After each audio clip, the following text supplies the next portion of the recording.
Bueno, vamos a empezar Florida la semana. O sea, esta va a ser una semana dura, como todas las semanas que comienzan en estos tiempos. Y entonces uno tiene que darle un marco de nobleza, de la parte sublime del espíritu. Y como vamos a hablar de temas que son candentes y de actualidad, y algunas a veces se vuelve hasta repetitivo, o sea, parece que estuviera siempre como un disco rayado, repitiendo lo mismo.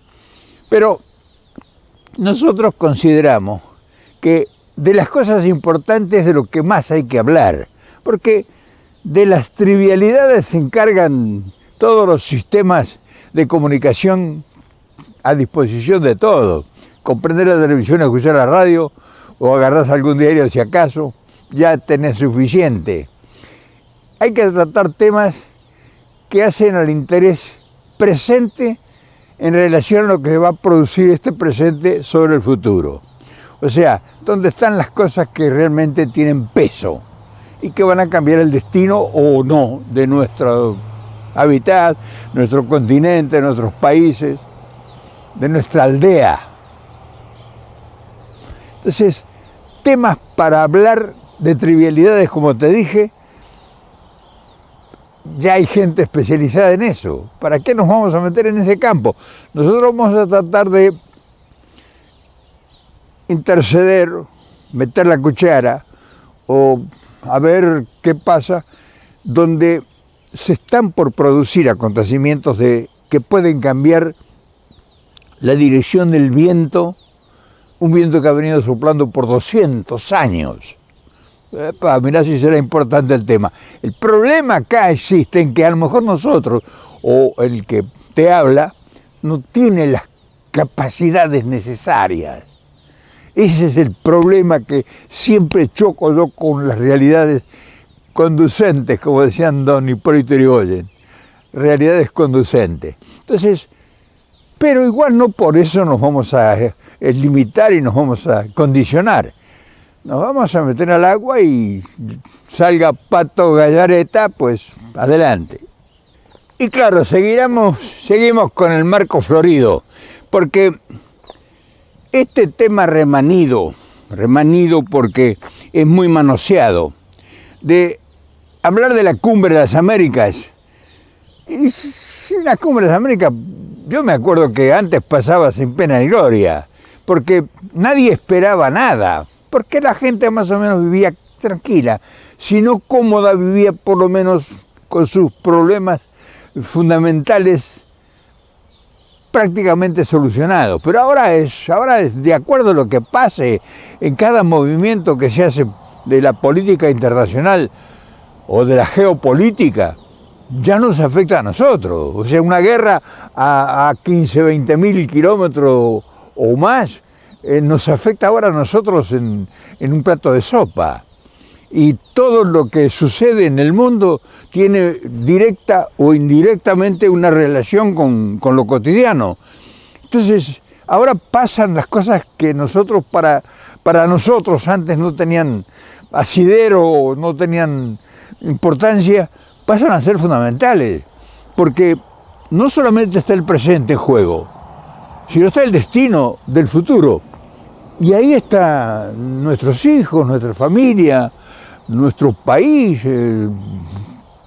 nuestra economía, está la pobreza, está la delincuencia, está el hambre, están las revueltas sociales que se pueden producir. O sea, todos son tormentas amenazantes y nos tienen que ocupar. Y entonces cuando uno insiste sobre una cosa que todo el mundo está distraído en, como dije antes, en trivialidades, porque han encontrado la mecánica de distraer a la gente, perdemos lo importante. Entonces, si perdemos lo importante, corremos el riesgo de pagar caro los costos que perder lo importante significa. Y claro, lugares paradisíacos como este, llenos de flores y de paz y de armonía, no son muy fáciles de encontrar en estos tiempos. O sea, sí existen, pero uno no tiene tiempo de disfrutarlos. Entonces, Aquí se trata de centralizar los problemas.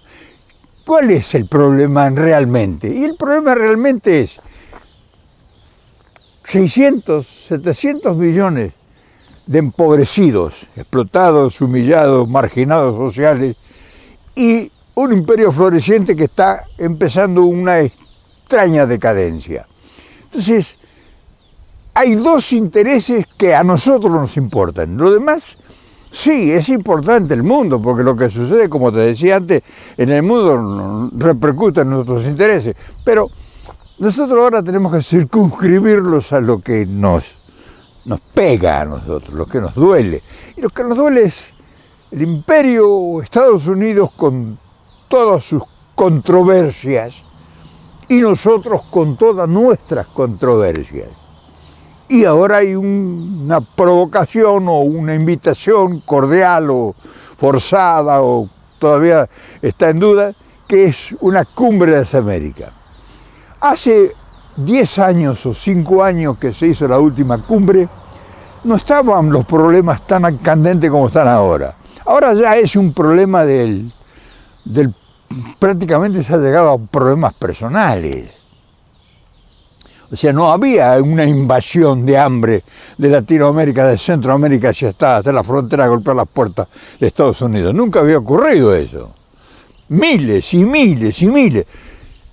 Y gente que tiene ganas de trabajar, no es gente que está en rebelión para querer quemarlo todo. O sea, tiene gente que se puede conversar con los dirigentes, por lo menos. Y la insensibilidad de los que se creen que el tiempo está detenido,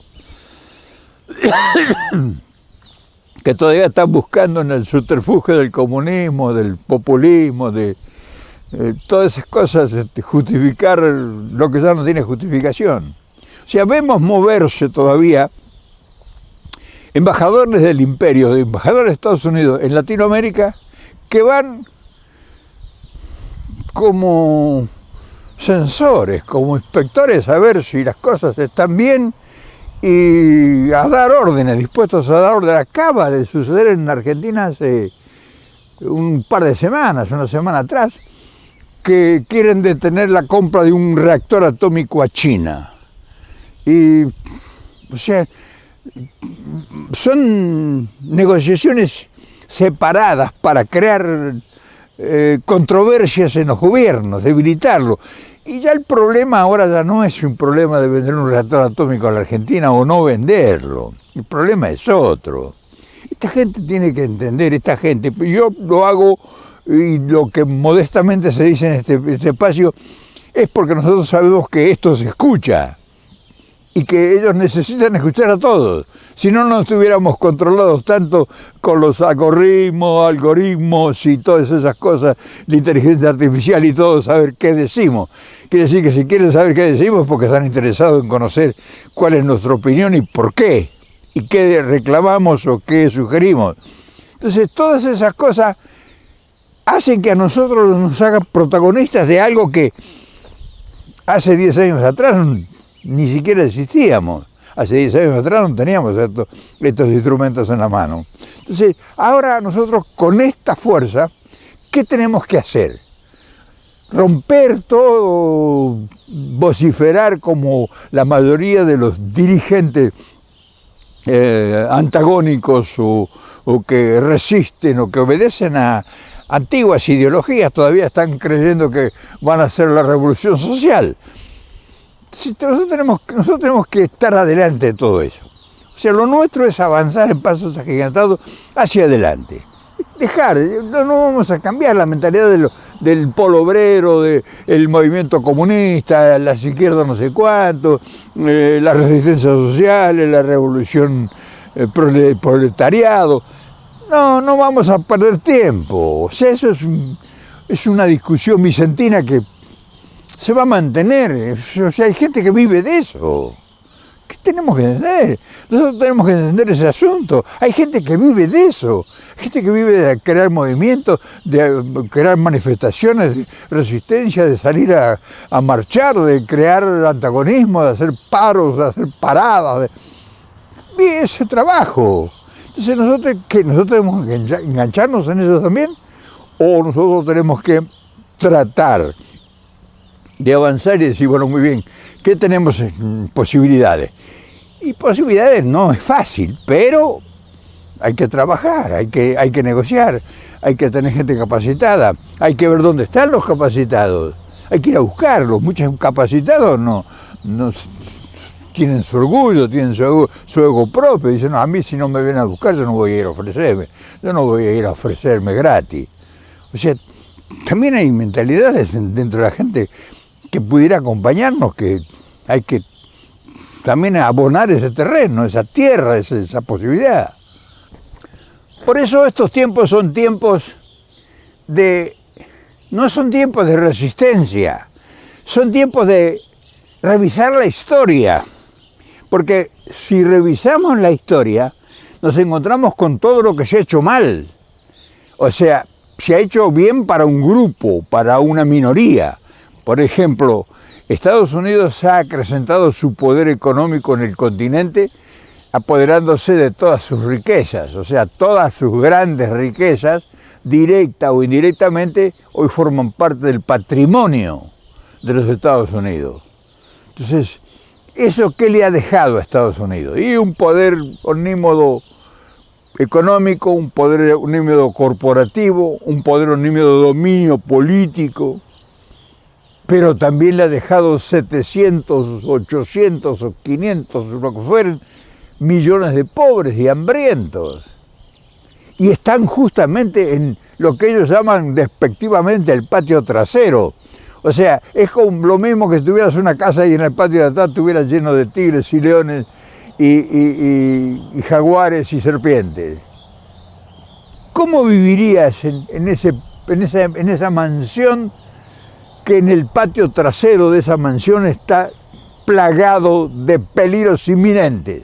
Que un día rompen todos los corrales y todos esos animales feroces que están ahí y te devoran todo y rompen todo. O sea, tenés que pensarlo, no puedes imaginarte que por el tiempo eterno vas a mantener la situación en tu patio trasero con paz y tranquilidad. Ahora, agregale a eso, porque hay que agregar a eso, los problemas inherentes en el mundo. Entonces, ¿cuál es tu manera de pensar? ¿Mantener todo en statu quo como está ahora? No, ya no se puede. Ya no se puede porque han surgido potencias que si no son iguales a esta, van camino en los próximos 20 o 25 años a ser iguales o superiores a esta. Por sus ciencias, por su tecnología, por la acumulación de capitales y riquezas. Y por la capacidad intelectual de desarrollo científico de todo orden. Entonces, hay que cambiar esto. Y entonces, por eso cuando uno dice la cumbre de las Américas, es como que te invitan a la casa de un millonario y que el millonario te pregunte, bueno, ¿qué podemos hacer juntos? Porque ya cambió la cosa. Ahora no es ustedes van a hacer tal o cual cosa, como todavía insisten. Van en misiones diplomáticas a Latinoamérica desde Estados Unidos a imponer condiciones, ya sea empréstitos, ya sea a resolver los problemas de las deudas, ya sea a resolver el problema de la pobreza, implantarle el sistema de educacional, privatizarle la salubridad, en fin, desatar una guerra contra el delito del narcotráfico, que es un delito porque no se previó las consecuencias de ocuparse de los orígenes del problema. Y se castiga a los narcotraficantes y se castiga a los que producen la droga y no se castigan a los que consumen. Entonces tenemos que empezar a negociar todas esas cosas porque eso es la única forma de que nos va a salvar a todos. Estamos todos en la misma bolsa. Ya ahora no quedan espacios para discusiones. Ahora solamente lo que se requiere son acuerdos, porque las discusiones ya vimos que no nos pusimos de acuerdo porque cada quien defendía a rajatabla su posicionamiento. Y eso no funcionó. O sea, nos ha dejado esta amarga realidad. Y el mundo no se paró porque nosotros teníamos un problema en el continente. El mundo siguió avanzando. Mientras nosotros estábamos en la guerrilla y discutiendo la izquierda y el Che Guevara y Fidel Castro y la revolución sandinista y todo eso, los chinos pegaron un salto exponencial y se hicieron dueños del mundo. Y atrajeron todos los capitales necesarios.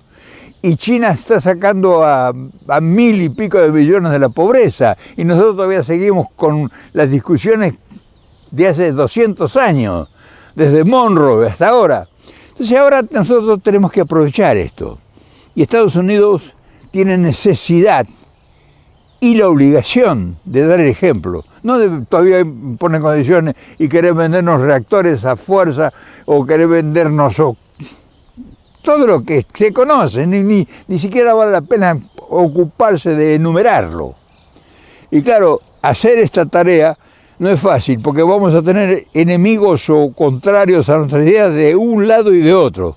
De los dos flancos nos van a tirar. Pero a nosotros no nos importa. Como nosotros no somos aspiracionistas, como no aspiramos a ningún puesto, como no queremos quedar bien con alguien, nos importa un pito lo que piensen. Nosotros seguimos haciendo lo que consideramos que la hora nos está marcando, no nuestros sentimientos, que soy anticomunista o soy comunista, soy populista o soy antipopulista, soy oligarca o soy pobre. No, esto sobrepasa todas esas minucias. Y ya para ir finalizando, si Estados Unidos considera o cree que va a mantener su hegemonía a costa del hambre de 500, 600 millones de habitantes, creo que ha llegado la hora en que debe cambiar de asesores. Debe cambiar de gente que le ilustre lo que es la realidad que está sucediendo en su frontera. Que vengan a pasear por la frontera con México para ver la realidad. Y si tienen tiempo, que avancen 200, 300 kilómetros adentro y que después vuelvan acá y evalúen con la realidad en la mano.